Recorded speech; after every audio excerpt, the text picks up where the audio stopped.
Hey, everybody. Got a problem with my eyes. What's up? Welcome to another edition of the Wake Up Late with Dougie show. I am your host, Dougie Almeida, coming to you live from Simpsonville, South Carolina, where I'm blending in every day. Matter of fact, this is a bit of a Greenville show. I have two of my good friends, newer friends in comedy, from the Greenville, South Carolina scene. We'll get to meet them today. And of course, if you know the show, we have three segments. Let me ask you, or basically ask completely ridiculous questions to our guests. Then, did you hear, where we go over stories that you may or may not have heard of? I heard of them. And of course, let's associate, where we kind of play the word association game. I say a phrase or word, and our guests get to share the first thing that comes to mind, whether it's a story, a word, or anything. And we try to make it funny because this is a comedy podcast, everybody. Without further ado, let me introduce our guest today from the Greenville comedy scene.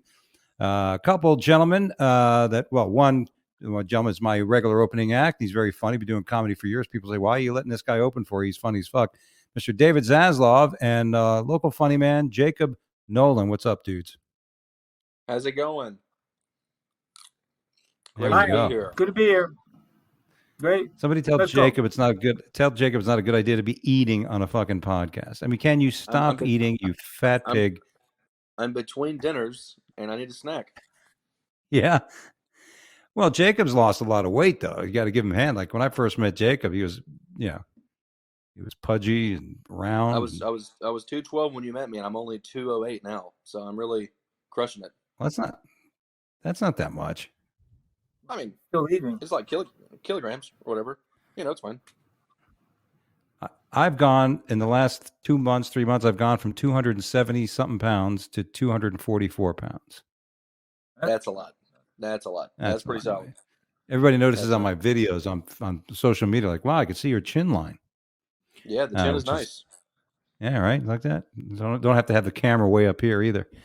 Anyway, welcome to the show. Neither one of you guys have been on the show. Let me start with David. David is a longtime comic, entertainer, been in the business a long time, has opened for me now in the various venues and shows. And now, just like a professional does, he doesn't open anymore. Now he's headlining them fucking venues. Nice. Yeah. I got bumped at least $100. Yeah. Isn't that the worst? When you go from feature to fucking headliner. Drive 8 hours, make $300. Yeah, that's one way. That's including gas, by the way. That's including gas. Yeah. So, yeah, great to be a headliner. I really love it. Get to do a lot of time. It's great. And I'm not from Greenville. I want people to understand that. I'm a progressive from the Bronx. So I don't want. Well, I didn't say you're from it. Now you're residing. I mean, you're really in Liberty somewhere where they filmed Deliverance, right? Worse. Yeah. Yeah. I'm in South Carolina. Every once in a while, when I talk to David I'm the first Jew a lot of people have met out here. and they all think he's Jeffrey Epstein. So they're all, he's alive. Absolutely. Jacob, on the other hand, is a newer comic who I've noticed and had open for some shows. We got a lot of newer comics here in Greenville. So there's not a lot of people that can fill a 10, 15, 20-minute spot yet, but Jacob's one of those fellas. Appreciate it, Dougie. It's been a lot of fun. I did get to open for you in North Carolina, and that ended well for both of us. So I think that was great. Would you like to elaborate on would you like to? The show didn't go well, but I did get to meet Dougie's long-lost middle-aged cousin, and she allowed me to, learn a few things in between the thighs. That was nice, and now she was a pretty big woman. I'm surprised you can get between the thighs because she, was that. Well, I told Dougie I'm gonna go hook up with this chick, and he says, "Don't let her eat you." And I said, "No, the big one, the old one." And so I took the literally 50-year-old lady back to the hotel. I thought Chris Wilson was gonna become more palsied. Yeah, for our listeners, Chris Wilson's another local comic, very funny comic who happened to be along on the trip, and probably had a bear. Jacob banging this geriatric older woman. Yeah, to David's point on money and comedy, I featured this for the show, but I got to drive, and so I drove 8 hours. I made $75 on the show, but I accidentally put non-ethanol gas in my car, and so it was $100 to fill up my car. So I lost money because of my stupid gas choices. So fuck the planet, save the money, and make $25 on your 15-minute set. Okay. That's right. I mean, also let's sell face it. plastic. Sometimes I've been doing this 17 years. I will still do a gig, even though the money may not be perfect, just to do the gig. I'm still at the point where the value of the gig is more important to me than the value I'm getting paid. You Yeah. know? Yeah. The gig is Sometimes- always get great. to- The gig is always important. Well, Zasloff said that this room was awesome, and I wanted to do a show with Chris and Dougie, two of my good pals who I respect. I mean, I would have done that show for free. I mean, it was just great to be there. The room was awesome. We got put up in a hotel, and I fucked a 50-year-old woman twice. I mean, I should have paid her for that, honestly, but it was nice. Yeah. You should have This is a paid me as classic the show, pimp. right? I hope she taught you Dougie is my something. Dalai Lama. Yeah. Yeah. Did you learn anything I from her? got that. Huh? Did you learn anything from her? Oh man, wipe before you eat, I guess would be the lesson there. Disgusting. Sorry, I'm a pig. I'm disgusting. No, I think David would agree. agree with. I think David would agree with me on this, but Jacob is a bit of a. I don't know how he's like you'd categorize his comedy, David. But first of all, he's funny, he's witty. It's but he's a bit dark, right? Would you say dark sometimes, David? I was kind of a cross between slut and masochism. Yeah. Thank you, David. No, dark is too general. I think he's masochist, neo-fascist slut.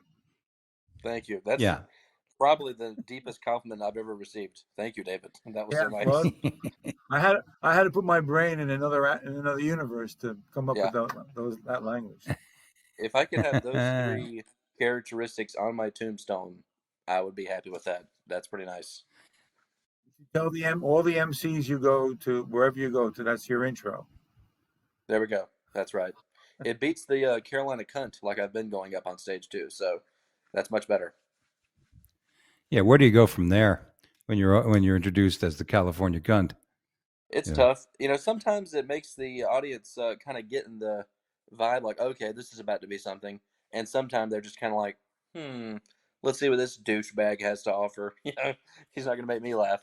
So sometimes it works against you. Jacob, did you already have the operation? I didn't know. No, I'm still in. I'm back in. In remission, so it's good. Yeah, he's the only person who got sex. He's the only guy who got a sex change, and it is revocable. I mean, the penis was just so small it didn't matter. I mean, hey, let's put this pencil eraser on there; it'd be fine. Yeah, it was inverted. Lucky I'm saying that. Yeah, what? The doctor has it hanging on his rearview mirror on his Porsche as a keepsake. Well, real quick, guys. I've made this comment. I think on the show, we discussed open mics and stuff. But don't you think? I know David knows this. Jacob, I think, somewhat coming to terms with it. But we probably got one of the best open mics on a weekly basis here in Greenville at the Comedy Zone. What do you think? I would highly agree. I don't agree. I think I don't know it's the best, but from where I've been, they're all pretty much the same. Wherever I go, they're pretty much the same. You get about 10, 15, 20 guys, mostly, a couple of women every now and then. Maybe if you have 20 guys, you have 3 or 4 women. And it's, pretty much a lot of newcomers. Even in LA, it was the same kind of thing. Right. In LA, did you have 30, 40, 50 people paying to come see it? No. Yeah, so that's the difference.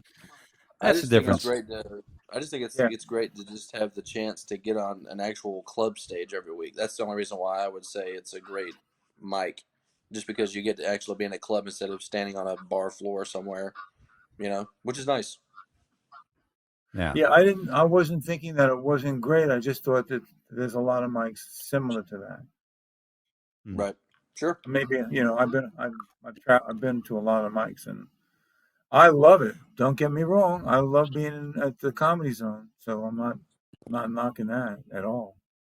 And had a great time and been very well received there. Been a lot of camaraderie, a lot of good people.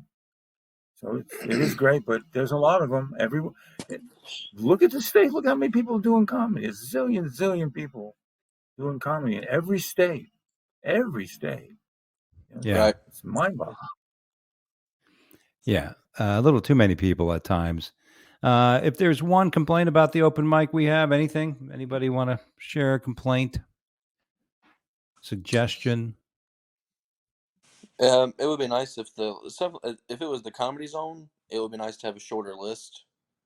And if there was a little bit of quality control, I mean, it's an open mic, so I don't really want to say that. That's kind of blasphemy for an open mic. But it would be kind of nice if the Comedy Zone was kind of held as kind of like the better quality mic to be at, whether an audience member or a comic, because you are paying to go see it, and it is a comedy club. So it would be kind of nice if that was an opportunity as more of like a showcase for local comedy instead of just the open mic. But again, it is an open mic for a reason.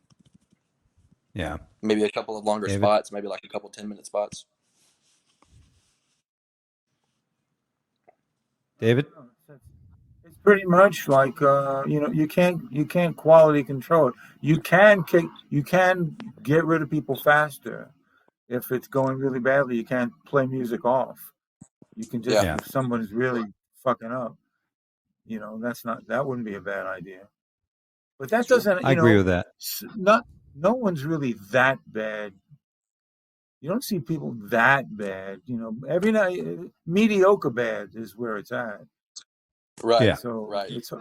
Yeah.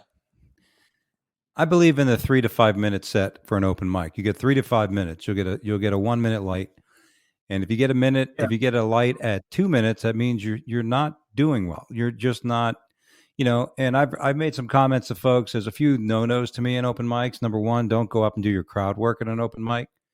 Unless you have an hour of material, you need to work on your material. If you don't have that much material, why are you doing crowd work? Number one. And nothing, if I ran an open mic and somebody went up and said, what do you guys want to talk about? I would go, light, just get the fuck off stage. Yeah. You got all day to sit there and figure out what you're going to fucking say. And you're going to ask the crowd what you want to say. That to me differentiates the difference between a hobbyist and somebody who's really trying to do well at what they're doing. You know what I mean? That does make sense. Don't just show up. Don't just show up and say I'm going to get on stage and do whatever I think I might do. I for the most part have a list of shit I want to work on. You know what I mean? And that's it. That's all I care about for an open mic. Sometimes you go to an open mic and it's a show. There's a lot of people there and people are killing it. You're like, fuck it, I'm going to do my material. Then you could do that, brush up in your material. But I just think an open mic is made for, new to work on new shit. And if you're new, it's all new shit. You know what I mean? If you're a comic and 1 year or 2 years in, it's all new shit. You know what I mean? So that's a different thing. All right. Yeah. Well, enough of the preliminary shit. The Comedy Zone is a really professional club as compared to any other club in Greenville. And it should be treated, people who go there, even for the open mic, should treat it like that level of you get major comics coming to that club. So the level of professionalism, you're right. People should not just go up there and do crowd work. Every now and then say something, but it's a professional club. Yeah. Yeah, well, and let's face it. Let's face it. Let me see. Let's face it. Number one, let me see something. Okay. What was I gonna say? Like, the other thing I kind of get mad at. Don't get mad at the crowd. Don't say the crowd doesn't know what the fuck is funny when you're not funny. There's a couple people that do that on a regular basis, and I'm like, it's not the crowd. It's not the fucking crowd. You know what I mean? Yeah. It's really you. And then, the thing about crowd work is we had that incident a few weeks back where that girl wouldn't shut the fuck up and I had to put her in her place. I don't know who was there, if you guys were there, but it got really tense. And, she wouldn't shut the fuck up and she's talking, but she only got that way because other comics were talking to her during the show, like, using her. If your fucking material isn't working, and you got to rely on crowd work. Okay, I get it. You want to salvage your open mic spot, but listen, if that's the case, next time you come, you better be doing material. Right. I mentioned to somebody, I've never seen a comic get hired because of their crowd work. You know what I mean? I've seen comics not get work because they do crowd work or too much crowd work. I've known headliners that wouldn't let somebody open because they do crowd work. So it's not something that's going to definitely help. All right. Right. Then you have you have someone like Jimmy Brogan. I don't know if you know Jimmy Brogan. He used to be the talent guy for Jay Leno. All he did was crowd work, and he was brilliant at it. Just brilliant. You couldn't get better. I mean, he was brilliant. And Paula Poundstone, brilliant at crowd work. Just monster people. That's what they do. But that's a specialty. That's a whole specialty. Yeah. Yeah. The only way you're going to be good at it is if you're good at it, right? I mean, if you got to be proficient at it, you got to be good at it. Don't force it. A lot of people trying to force it, and they'll ask questions with no punchlines. If you're asking more than 2 or 3 questions of somebody and you haven't got a fucking punchline out yet, you're not doing crowd work. You're just annoying people. Yeah, and it's not great to just ask 12 people in a row what kind of dog they have or what do they do for work. Yeah. I mean, you can do it, but don't do it to 12 people in a row. But the thing about the open mic is, it's valuable time. It's a valuable spot. Whether you do 1 or 3 or 5 nights a week, it's a valuable 5 minutes. You only get 5 minutes, so don't go up there and just say, "What do you guys want to talk about?" That's such an angering thing to do. If I do some crowd work, I've almost always thought of it before I got up on stage. If I noticed something with a person or if I noticed something with another comic, I've almost always thought about it before I got on stage, and I used it to open my set, and then I always went back to the material, or I spread it out throughout the set. But it's always pointed crowd work. It's not just, oh, hey, what's going on here, guys? And then I make up searching. something. It's not crowd work searching for material. It's not crowd work that's searching for material. It's material that's already there to go. The transition stuff is good.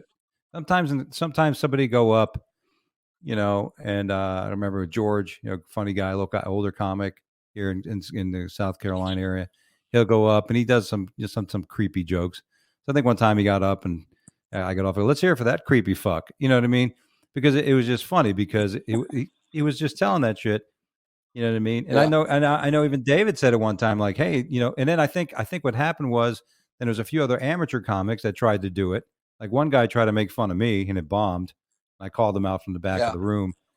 Yeah, I heard that. That was awesome. You heard that? I'm like, try the next joke.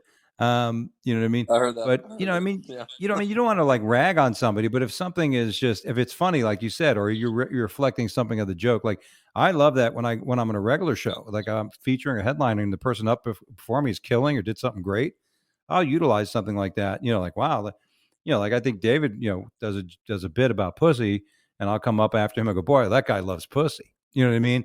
And it's just funny because obviously he does. That many times. Yeah. How about this? How about no phones on stage? Yeah. Take away the phones. Work on your material. Get it in your brain, and no phones, no notes. Just go up. Yeah, I think for an open mic though, sometimes I have my phone. That's where I got my lineup. I'll look down at it. But yeah, I mean, it's like reading karaoke. It doesn't come off the same. But I agree. Especially if you've been doing the same shit for a while. If you're doing the same shit for a while and you're still looking at fucking notes.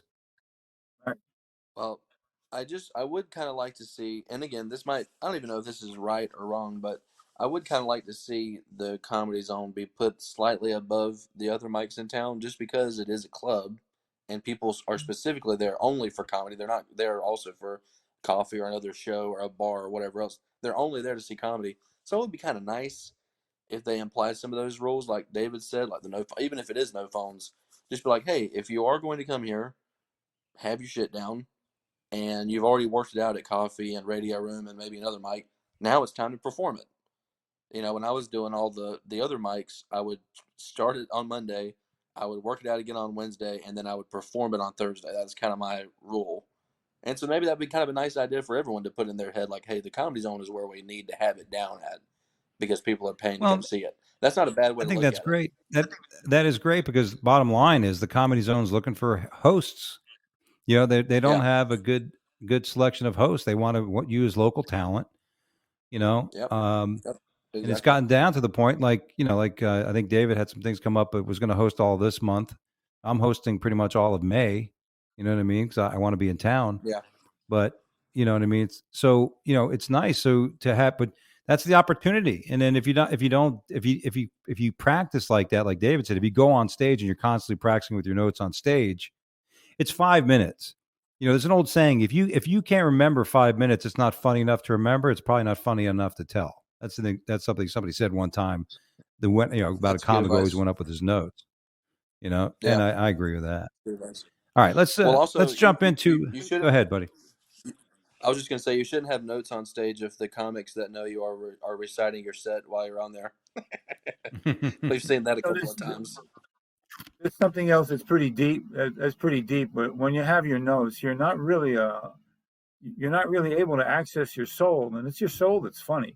You know, it's your being that's funny. And if you're reading your fucking notes, then you're blocking your basic funny. So that's what you want to reach when you're on stage. I definitely think if you got the joke, if you had the joke like last week when I was there, I didn't really have jokes, but I had a lot of premises, like ideas of premises. So I was just reading out the premises to see if it would be funny, and then try to fall into something from it. But that's the thing. I mean, listen, people will know a difference between a professional and an amateur. You know what I mean? They pretty much know once you start talking and shit. But I think for the up and coming comic, I think and I really agree with both of you guys, is that you need to come out on that open mic and you need to show Brandon or whoever else is there that, hey, you got your shit together. Here's the 5 minutes. I'm going to work on this next week. Guess what I'm going to do? Another 5 minutes. And then the week after. So that way I saw that guy do 3 different 5-minute sets. You know, he can host. That person can host. Yeah. You know. So I agree. That's good. All right, let's get into the set. Let me ask you. This is where I ask you questions that you guys may or may not be prepared for, but answer them as honestly as you possibly can. Let's start with Jacob. Madonna, older hottie or dried up skank? See a photo. We have a recent photo of her, Ben. I actually have one on my nightstand. Yeah, I have one on the nightstand. I'm thinking that's like maybe an Avatar character, but if you say it's Madonna, I would say more of the dried up slank. Yeah, that's a slut skank. Yeah, I mean, you had sex with a 50-year-old overweight. Don't bring her up, Dougie. Beast. She was a nice lady. I'm just saying, but so you would obviously have sex with Madonna because you could say you. I didn't say I wouldn't have sex with her. I didn't say I wouldn't have sex with her. I mean, she's the love of my life. But what do you think, David? I don't know. I saw those photographs that were just shown, and they're disgusting. That's just disgusting. Those are really horrible photographs. I mean, but when you think about Madonna, the thing about her is, no matter what her age is, that woman is unbelievably courageous, adventurous, willing to take risks. Just an incredible human being to have done what she done. So I don't see her as being skanky or old or any of that. She's just a warehouse of willingness. I mean, I remember she was in a modeling show, and she walked out in front of a whole audience of celebrities with a dress that started at her waist and her tits out. And this is like 30 years ago. You know, no one did shit like that. So I don't know. I just see her as a very skirt. No, it wasn't a skirt. It was higher up.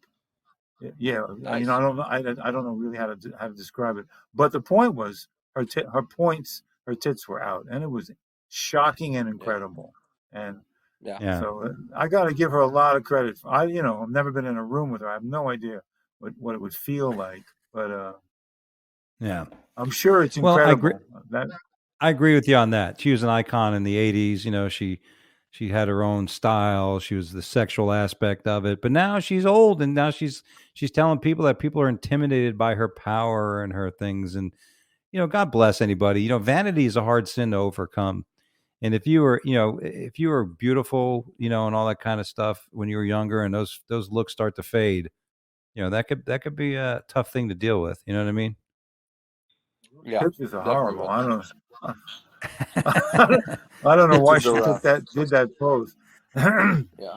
There are a couple Yeah. of poses. There are a couple of poses where I look worse than that at 25. So I'm not saying I have any room to talk here, but yeah, I think being a celebrity for 40 years probably has some things that come with it. Yeah. Yeah. It's always amazing when you see some celebrities without makeup. It's like the first time you go out with a stripper, you meet her in the strip club, she's so hot, and then when you go out with her to go shopping, you're like, what the fuck? What happened to the girl I Yeah. met in the strip club? It's like when you see your teacher outside the classroom. It's a completely different different scenario. That's a good point. All right. Let me ask you. Let me start with you, David. This is a question that's being asked of many people nowadays, considering the transgender movement and everything. But what is a woman? What is a woman? Stubborn. A woman is always right.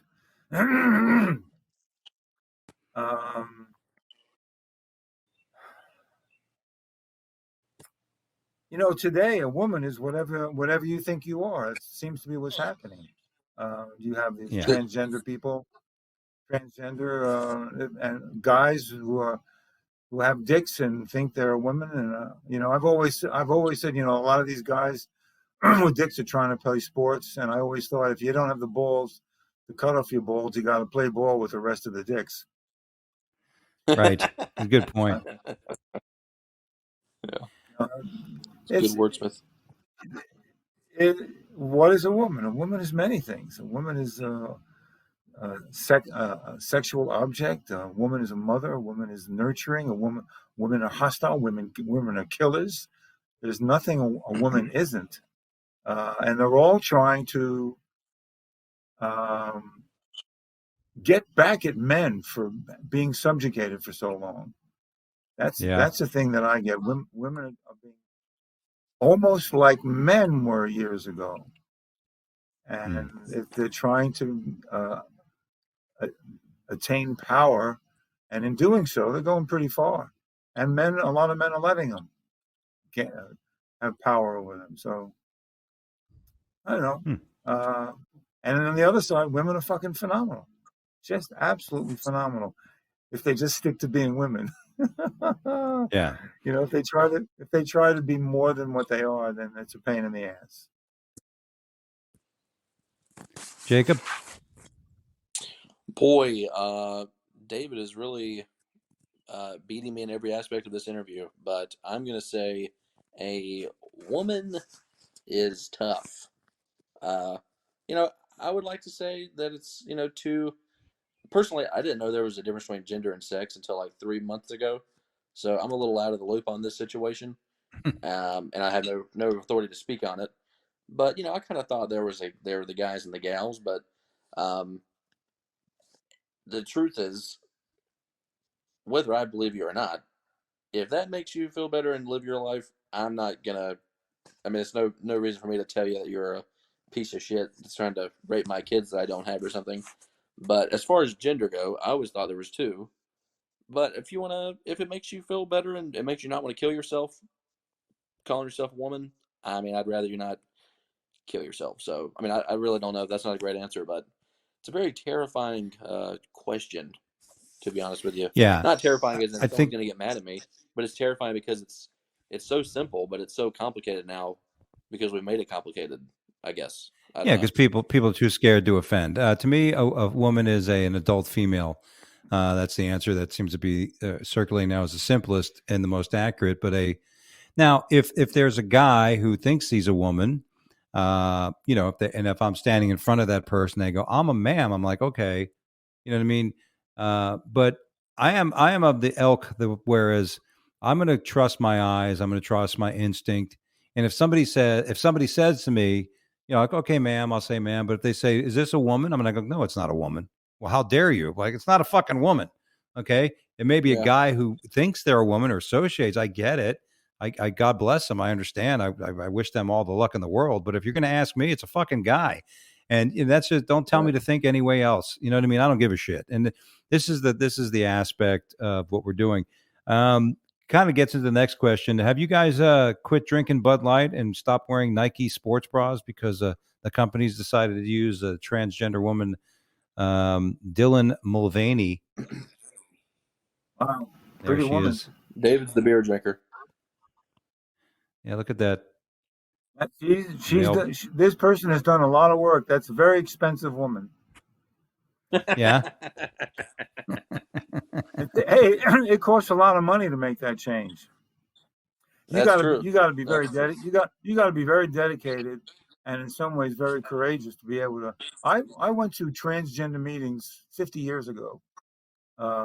So I was I went into one. There was about 12 guys, all in different phases of becoming a woman, and What was your role in it? Well, hold on a second, David. Hold on. Where was your role in this? Were you one of them that was considering it, or you with a friend to help them through it? What was your?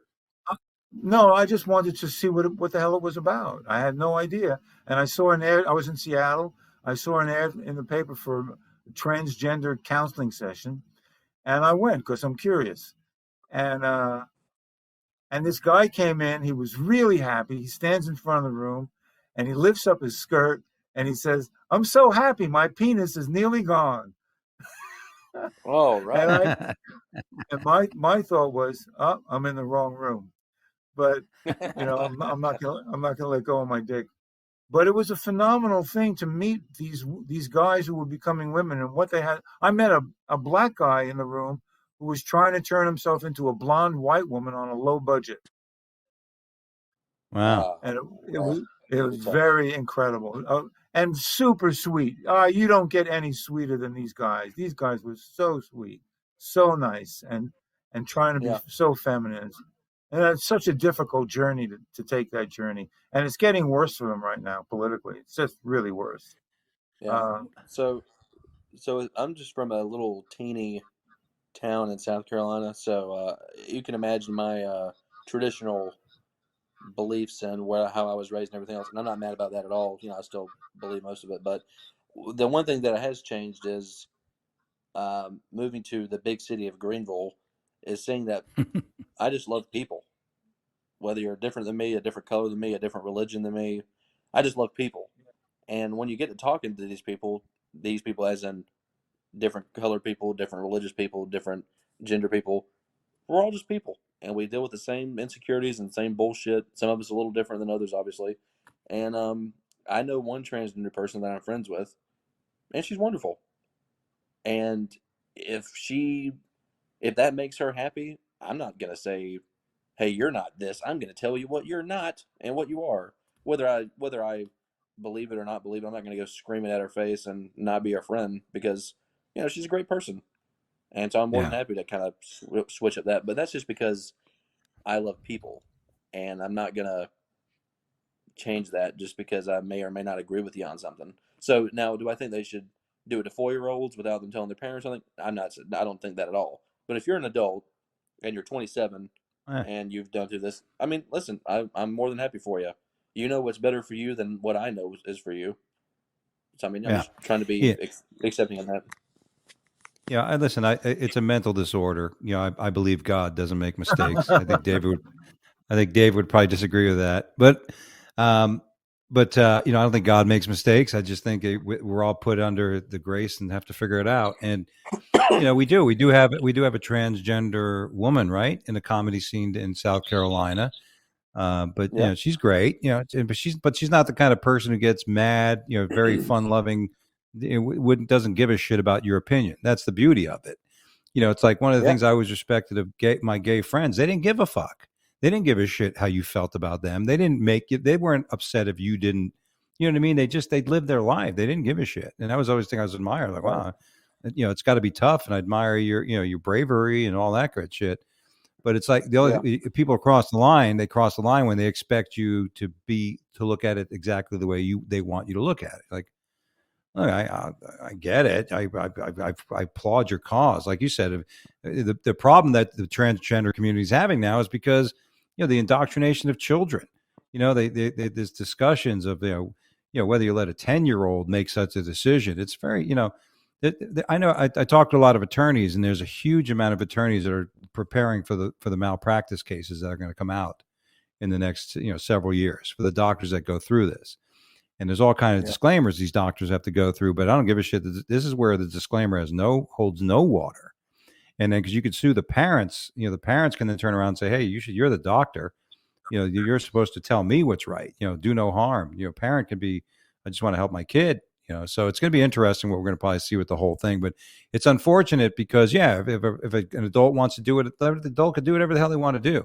But when you keep pushing and try to tell me that, a parent, a parent, I always said that if a parent wanted to let their kid do that, they should also let the kid have power of attorney and health surrogate rights over the parents. The parents get into a car accident, then that same kid who just cut off their wiener can actually have their parents sign a DNR for their parents and collect all the inheritance. That might not be too bad.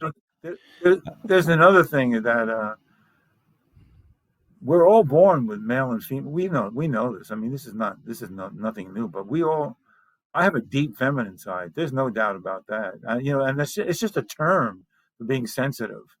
And men are supposed to be insensitive and not cry. All that shit is garbage. We're all a tremendous mix of whatever is out there, male and female.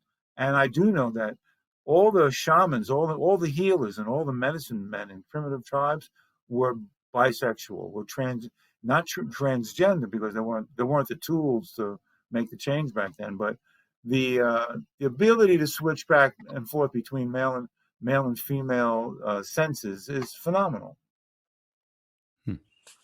The senses, I can see that.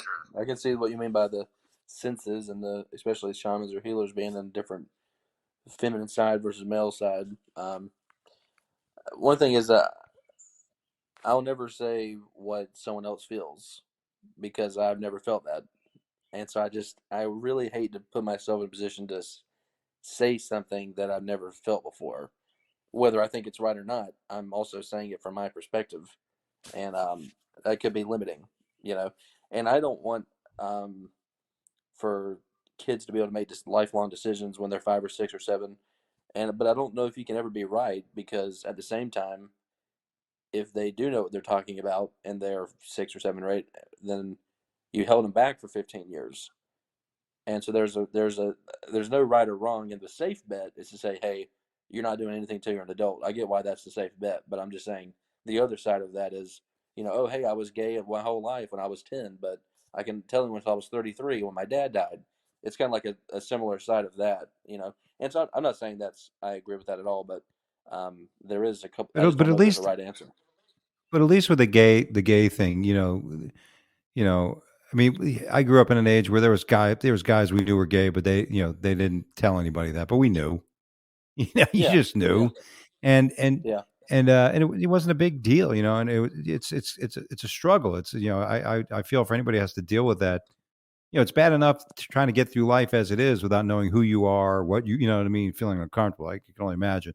But at the same time, with gay, it's like you don't have to physically do anything, and you could just eventually, who knows? And it's a battle. I mean, I may come out someday, who knows? But I'm not yet. All right, let's move on to the next question. Okay, let me.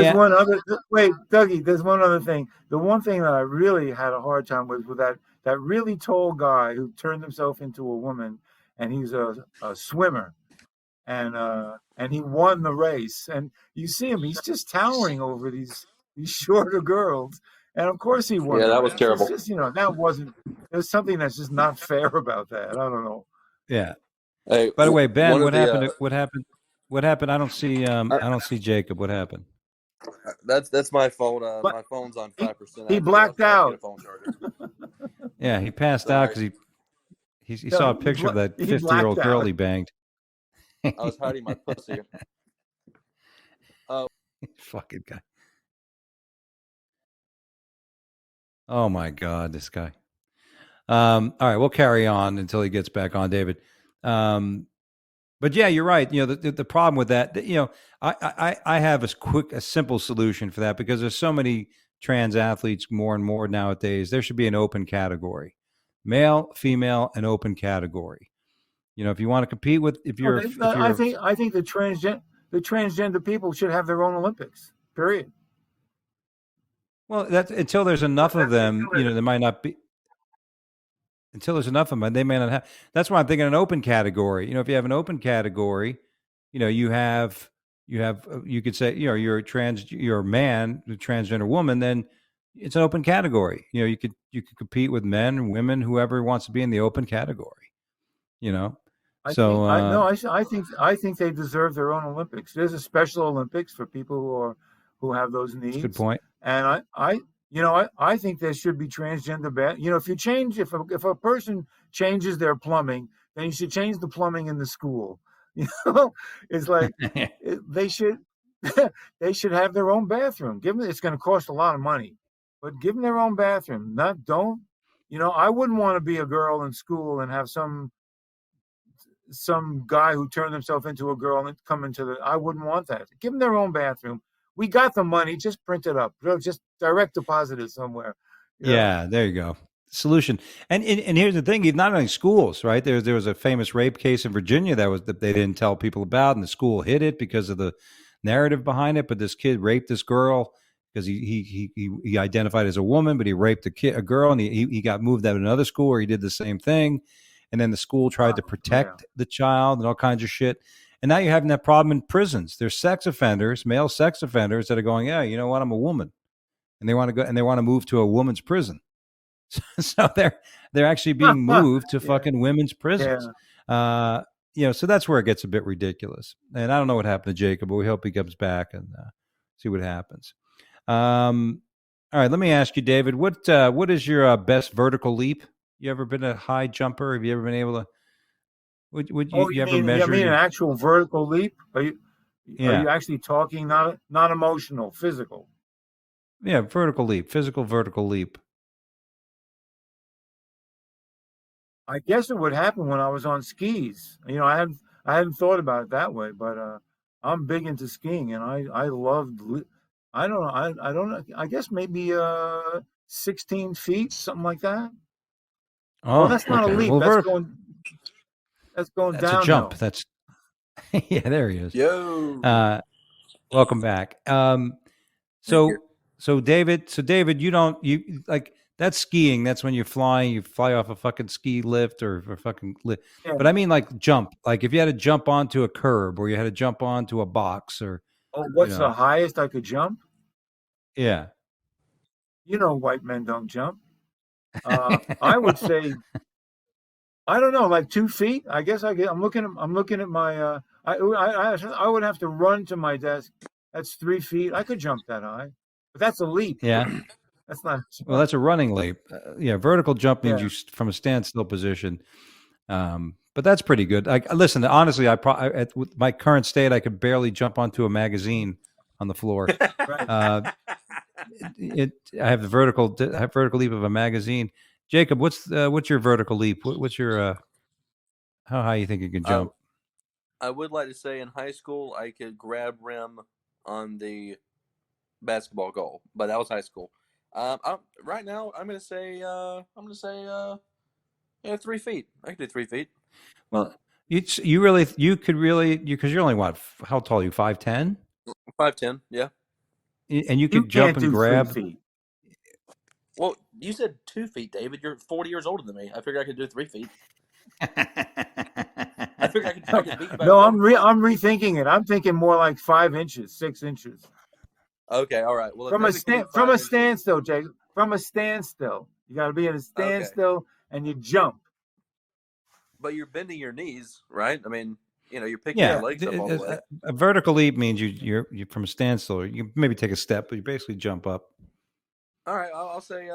Still don't. First of all, I'm still calling bullshit on you being able to fucking at your height, being able to jump and grab and hold on to the basket rim. I was in great shape. You Spud Webb. You could. I mean, that's. It's 9 feet high, right? That basket 9 feet high. Yeah, it's 9 feet. So you'd have to have a 3.5, 4 foot vertical jump. Well, it was a running leap, but I'm 5'10", he and then your he arms. started in Florida and 5'10". it took off in South Carolina. But no, like I'm 5'10". My arm's what? A foot and a half? You know, I mean, you can get there. I'm beginning to distrust you. Oh, Yeah, come on! I think I don't this think he was really banged that 45 girl. pounds ago. This was 45 pounds ago. I don't give a shit, dude. I don't give a shit. I'd love to see a picture of you hanging from a fucking basketball, a fucking hoop. You might I- get to I- see it, but We got to find a basketball. We got to find a basketball court for you. That'll be the test. You might, we got to find a basketball court. Dougie, if you see a picture of me hanging from a basketball goal, I'm gonna have a rope around my neck. That's gonna be all you see. Yeah, I was gonna say, yeah. Wow. All right, let's get to a different subject. What is your favorite Slurpee flavor, Jacob? I'm going blue. You like the blueberries? Yeah, David? the blue is solid. I never had one. I never had a Slurpee. You never had a fucking after my Slurpee? time. Never. I had ices nothing- when I was a kid, but not a Slurpee. Yeah. Well, I was counting ices. Oh yeah. Italian ices in the Bronx. Oh, the best. I love the Slurpee. I like the mix cherry and Coca-Cola. I love to have them Okay. mixed. All right. Very nice. If you fly, let me ask you this question: when you fly, David, aisle or window? Aisle for sure. I hate to be locked in. I'm too big for those fucking seats. I got a window seat locks me in if there's 2 or 3 people. I always get an aisle. Always. David, Jacob. And then I have to be careful to not let the cart knock my elbow. Always. The cart is always knocking into me. I'm the opposite. I like a window. I want to see the world, baby. Yeah. I'm a window seater because I like to lean up and sleep against the window. But I definitely don't like it when I got to take a piss and everybody else is asleep and I got to wake them up to let me go piss. A little difficult. If you guys could have dinner with anyone from history, who would it be? Jacob. Joe Biden 8 years ago. Yeah. Say it again? I said Joe Biden 8 years ago. Just kidding. No. In history, I would love to have dinner with Robin Williams. He was always a big childhood guy for me. Nice. David? For me it would be Jesus. I like that. Yeah. Another Jew. One Jew talking to another. I'd like to member of the tribe. I would like to talk to Jesus because he's a miracle man. He had more followers than anybody without computers. Just mind-boggling. Prior to social media. Yeah. I'd be funny with watching you guys eating and then figure out who's going to pay the bill. You don't have your wallet, Jesus? No, I don't. I left it in my other robe. Dang. What about you, Dougie? There you go. I always said it would be somebody like Jesse Owens. I always thought it was amazing how he put it into the face of fucking Hitler. I would have loved to talk to him at dinner after that had happened, just to know that. He died. He drowned in a puddle. Did you know that? No. He died. He drowned in a puddle. He was destitute, and I think he was drunk, and he drowned in a puddle. Oh. All right. Let me change my answer then. I don't want to. I wouldn't want to have dinner with somebody. No, it's a great answer. It's a great answer. Yeah. I think about that. All right. Last question. This is very important. You hear it all the time, but what does it mean to die of natural causes?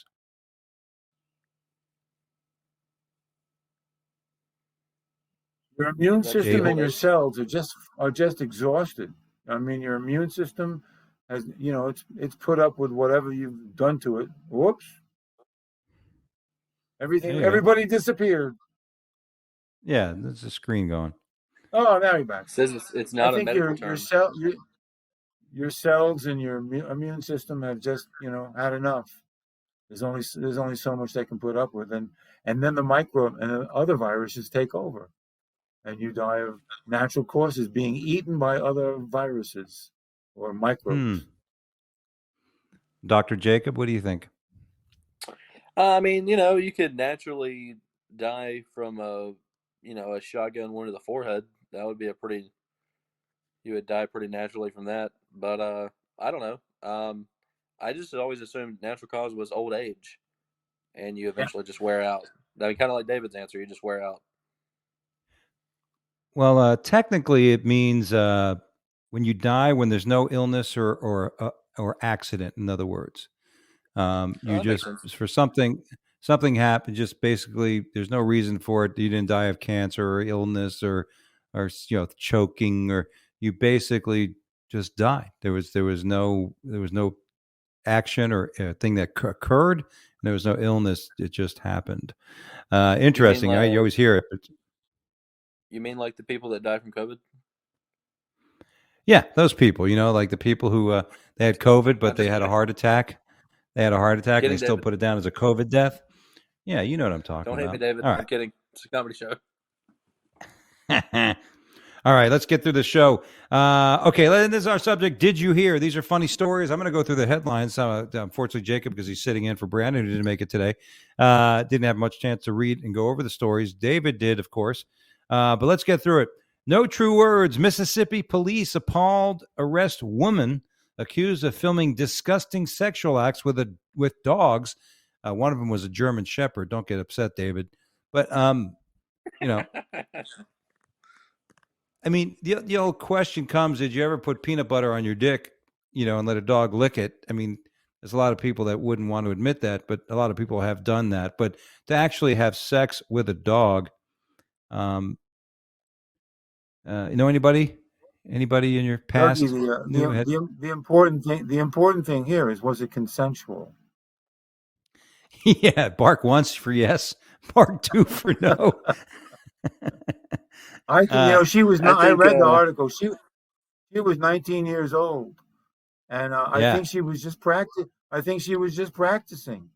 That might have been the first time she had sex, and she was just trying to figure it out. And she's 9. I wanted to see. I saw pictures of her. I wanted to see a picture of the dog. Yeah, they couldn't. They couldn't have the dog sit down long enough because he was so fucking happy. Yeah, I think dogs are natural people pleasers, in any way, shape, or form. But that's a bummer. I don't think a dog can say yes, so that's a bummer. But also a bummer because I don't think bestiality should be illegal. I think that's very Christian. I think it's very Christian. I think if people want to have sex with animals, they should be able to. History is full of Christian. As the Christian in the chat, I would like to say, just because it's Christian doesn't mean it should be legal. How about that? Say that again? I said, just because it's Christian doesn't mean it should be legal. There's some very bad Christian things, right? Well, yeah. Well, the Christians are pushing to make a lot of things illegal. They want their religion to be the only thing that's legal. I just think you should let people, if they want to have sex with animals, let them have sex with animals. It happens a lot anyhow. Yeah. I think it's more to protect the animals, though, right? Yeah, I don't think it's not like the animal. So. It's not like the animal can pick up the phone and go, "Hey, this fucking creepy fuck that's living with me keeps sticking his dick in my ass." I just want to go get the paper every morning. I just want to be able to bury a bone. I don't want him to bury his bone in me. There was a true story that happened to a guy in Florida maybe 7 years ago who died because he let a horse fuck him. This guy brought the horse in, built this whole thing, and he was letting the horse bang him in the ass, and the guy died because it completely blew up his whole intestinal system. He picked the wrong animal. He should have picked a Chihuahua. Yeah, exactly. Yeah. Start off small. Sure. Yeah. Right. Start off he small. He worked his way into it. Hey, there's a lot of bestiality in Europe. A lot of bestiality in Europe. And there's you go into a video store. They still have video stores in Croatia. All you'll see is women and donkeys. Oh yeah, that's a Really? big thing. I worked in Italian restaurants, when I was in high school and shit. And every owner of Italian restaurant had a video of the chick who would blew a horse. That would have sex with a horse or blow the horse. I mean, the horse didn't look like he was pissed. Yeah, or start working at a pizzeria. All right. This is a great story. A YouTuber was making a prank video in Virginia Mall. He said the prankee took it badly and shot him. Good. Fucking play a prank, get shot. I'm all for this. These people, like, especially these people that they film people out there, and then when the cops show up, they're like, you don't have to show you my ID. Just hit him over the fucking head with a billy club, and shove him in the fucking. I'm not enough of these fucking people. They claim they're Earth citizens or global citizens, and they don't have to fucking pay rent. They don't have to have a driver's license. They don't have to do anything. But I love that when these people. Jamie Kennedy did some great pranks. He was very funny. He did some great pranks. He once walked into the pool. He was peeing in the pool. Just a phenomenal prank, but not doing harm to anybody. Making fun of himself. And these people are just irritating other people, and eventually you're going to irritate the wrong person. Yeah, exactly. Nowadays, with the instability of people nowadays, why the fuck would you take that chance? Tanner Cook, a prankster on YouTube, was in intensive care on Sunday after a bullet pierced his stomach and liver when he tried to get likes on social media. Yeah, and he's going to go out and do something again. He's already said he's going to do it some more. So yeah, he's going to keep doing it till screaming for attention. Screaming for attention is what that is. He's got 40,000 subscribers on YouTube. Maybe I should go out there and start fucking with people. That's not very many. Yeah, well, I got 174 right now at Dougie Almeida. So please go, and while we're at it, make sure you subscribe to our YouTube channel on YouTube for this show. Okay, so don't watch some guy get shot because he's fucking with somebody. All right, let's see. Next story. This is good. I'm going to ask. I have to ask David about this. But a man in China spends 21 hours begging on his knees for ex-lover to take him back. Boy, did she must have some good pussy. Well, he was. He hates himself. He could really. He might really hate himself to go to that. To have to do that. She was, and I know that from experience. What's that? I Jacob? know that from experience. I once begged the woman I was living with. We lived together for 4 years, and it's a long story, but I'll cut it short.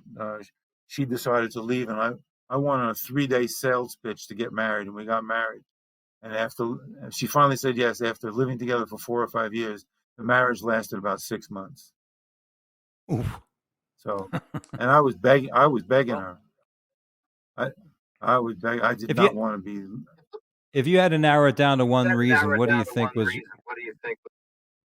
There's a lot of echo. What would you think it was? What was the thing that made you think you needed her so badly?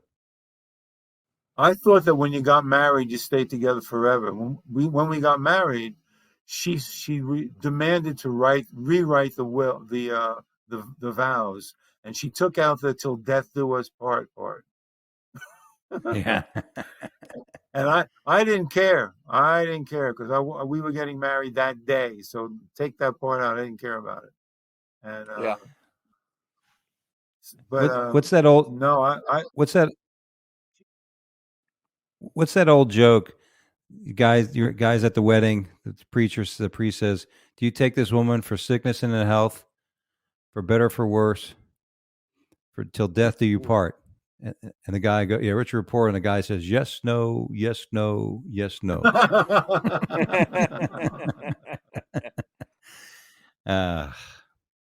Do you ever, Jacob? You ever have a woman just make you do shit you didn't want to do? Like just had you in the palm of her hands?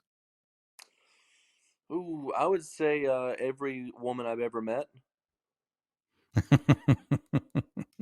I mean, I was with my. Nice of you to be honest. Yeah, I was with my ex for 5.5 years, and I was like 18 to 24, 18 to 23, I guess. And I mean, that's that kind of relationship. You kind of basically you kind of lose yourself, and you kind of just both of you mold your identities into this one thing as the couple, and so you kind of lose yourself in that. But like, yeah, I would be at home at my family's working, and then she would get mad at me in the middle of the night and call me, and then I'd have to drive 3 hours to Charleston to like make her not mad at me, and just that kind of shit. I mean, it's just constantly arguing, and you're like, I don't even want to do this. This is weird. This is not worth it at all. But it's fine.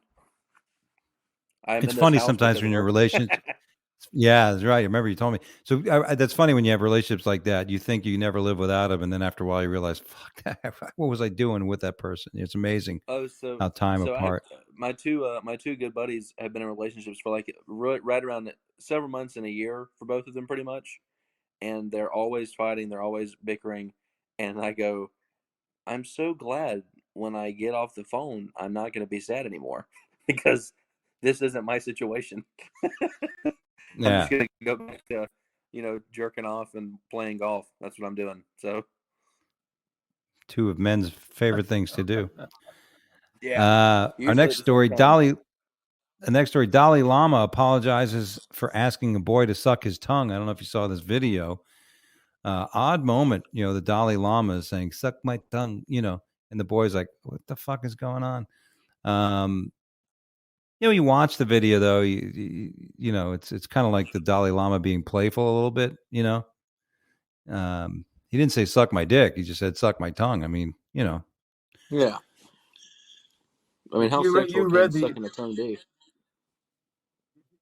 I read the rebuttal is that there's a whatever his religion is or whatever his culture is, there's an actual term that people use in a playful way, and it's called "eat my tongue." And the translation came across as "suck my tongue."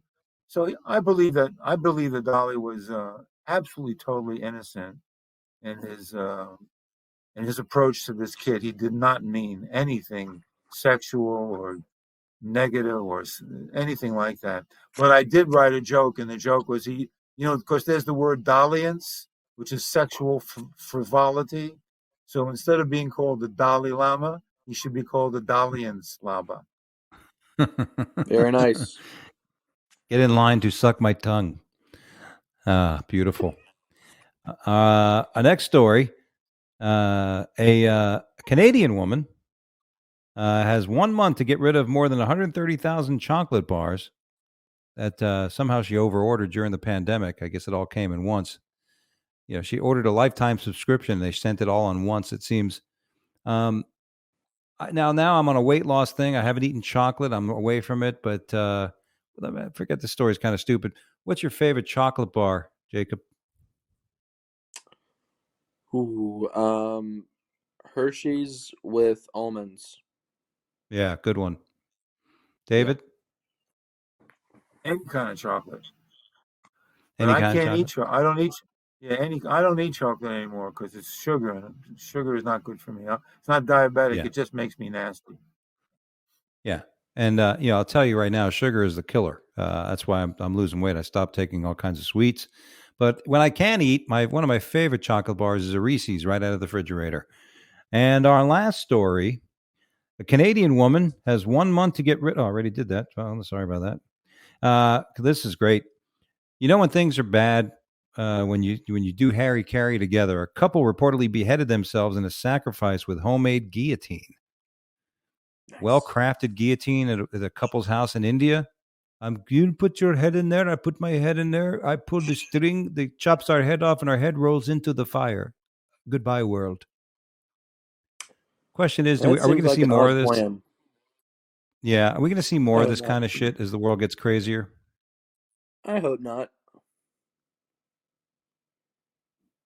Well, David? Indians have funny ways of killing. They have funny ways of killing themselves. Like a lot of the Buddhists during the Vietnam War, they would set themselves on fire and shit like that. I mean, they really go to extremes in terms of figuring out ways to kill themselves.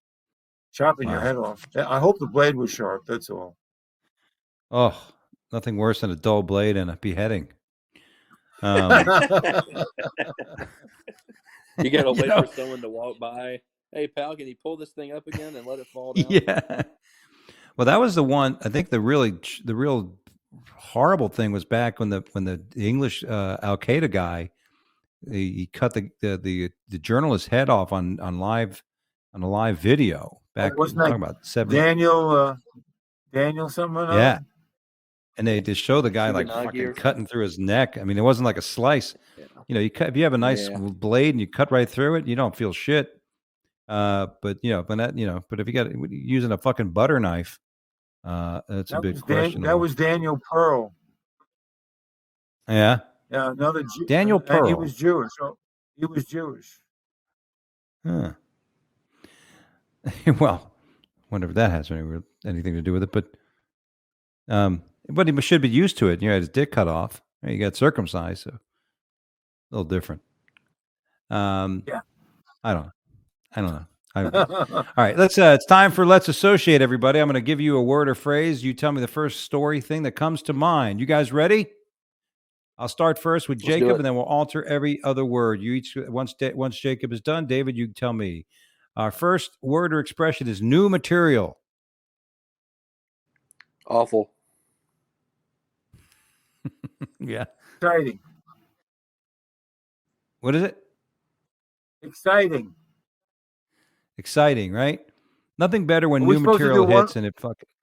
You could tell a story. You could tell No, it could be, and you could tell the last time you told. It could be anything that comes to mind: a story, a joke you just wrote that's new, anything that the expression makes you think of. Well, there's new material. Every second there's new material just flooding into my brain and flooding into my. I write with my left hand so I can keep up with all the new materials coming into my head. It's phenomenal. Henry David Thoreau called it "flashes of light from heaven." It's a beautiful expression. It's not thinking; it's new material. There's no thought. The writer of the Walden, great Arthur. I like to think of it as it's almost like a miracle if you get some new material that works and you write it down or you think about it and you're like, oh wow, that's actually going to work.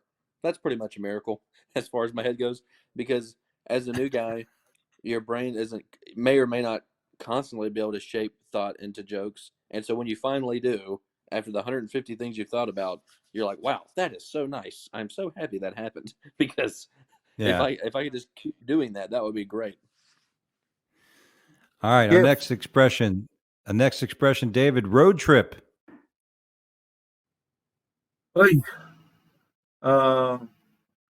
Tiring, a lot of coffee. I've been drinking mushroom coffee to stay up on these road trips because I have a tendency to drive in my sleep. I used to walk in my sleep, and that's how I got out of the Army. I was a somnambulist, and I didn't know.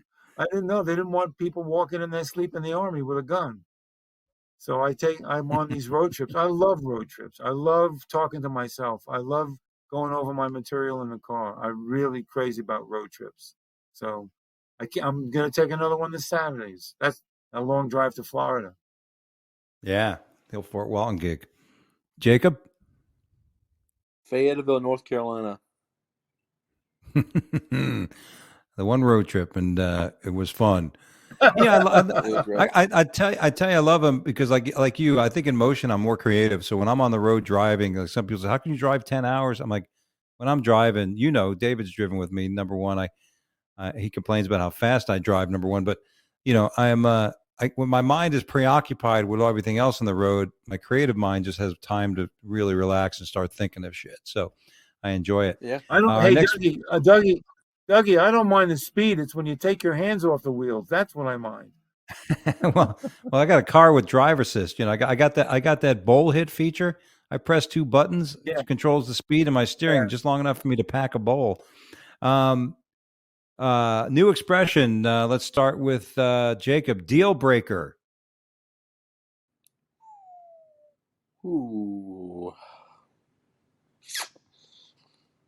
Dang, that's a tough one. Because I don't really have one, but we'll just say bigger dick than mine on a woman. Okay. Yeah, that'll do it. David? Deal breaker for me is with a woman is alcohol, cigarettes, and doesn't like anal sex. There you go. Bingo. Deal breaker for me is a woman who has bad breath and farts in public. Nice. Oh, well, I just said it. Bad breath. David, bad breath. Disgusting. I have it all the time. My daughter is always telling me my breath stinks every time. Not every time, but quite a lot. She's just too fucking honest. You know, Yeah. I wake up in the morning. First thing I do is brush my teeth because I know I'm going to kiss her goodbye. And I've learned I just got to brush my teeth because my daughter will catch me on it. I have terrible breath, David, so I'm right there with you. I have to brush my teeth morning, lunch, and night just to not be disgusting when I talk to people. I will tell you that I've smelled Jacob's breath on occasion. I've been like, holy shit. This guy wipes his ass with his. Yeah, that's you gotta figure that shit out. I know working out of the house, that happens to me sometimes. I was just talking to somebody working out of the house and have my office in the house. Sometimes I'll go all day and I don't even brush my teeth because I'm not around anybody, you know. It's not like I got to brush my teeth for a Zoom meeting. And there's sometimes I'm home so often I'll realize I don't go anywhere. It's like 3 days before I shower. I'm like, what the fuck? I'll reach up to grab something off a shelf. I'm like, oh my God. What the fuck? I better shower. Yeah. All right. I think we had a couple of these here. You know, these are I'll skip one here. David, Green Room. Oh, that was a great comic TV show that I forget. Paul Provenza. Oh, Provenza. Yeah. Paul Provenza. He started that. That was a great show. I actually talked to him in a bar one night at the Flappers Bar, and I loved watching that show. Just a bunch of comics really having a good time. That was very a great often show. That doesn't happen. He was great at it. Paul's great. And you know, Jacob? you have to reach a certain level where you get a good green room, but most places don't have a green room. It's true. Great green room at the Comedy Zone. I've never been in a green room, so the green room makes me think of something I would like to be in one day. That's about what I think of. But yeah, to David's point, that show was awesome, and I've always loved. That's why I like podcasts so much. Is I just like hearing comics talk, and so the green room was kind of the first example of that. Even though it was filmed and there was an audience, it was just comics talking, and I've always really liked that. I've watched every episode multiple times. It's awesome. Yeah. I think it's great. I think you're right. There's a lot of different. The best green room to this day I've been in is the Laugh Factory in Vegas. Bar, liquor. There's food, candy, everything is in that green room, which was awesome. And the last thing I'll say about green rooms: if you're in a green room and you're not the headliner, do not be the one talking. You know, do not be the one asking all kinds of questions. Be the one that is sitting there, maybe answering questions, but for the most part, do not be the main attention. Lay low while you're in there, and definitely don't bring people in that are your friends. Liners green room. Well, fellas, that's all we have time for here on the Wake Up Play with Dougie show. I want to thank Jacob Nolan and, of course, David Zasloff for joining us today here on the Wake Up Play with Dougie show. David, you're going to be in Fort Walton Beach, the Comedy Zone at the Block this Saturday. Anything else coming up?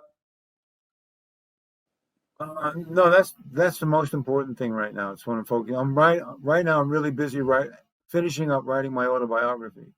You know, and I really had it's been a long haul. I'm working on it for 7 or 8 years, and I'm finally doing part 1. I think it's called Everything I Didn't Tell My Therapist. That's a good name. Pretty good title. That's a good name. Jacob, what's coming up for you? Where can people find you? Jacob Nolan Comedy on TikTok, YouTube, and Instagram. I'm just trying to get back out of some more mics. And I'm trying to go to some different cities for mics just to kind of see what's out there. I'm going to Salt Lake City at the end of the month, and I'm going to try to do the open mic at Wise Guys out there. And I'm going to try to take a trip out to Austin, Texas soon, late spring, to hit a couple of mics out there just to see what different scenes are like. So just kind of exciting, trying new things for me. That's a great idea. I'd like to go to Austin myself.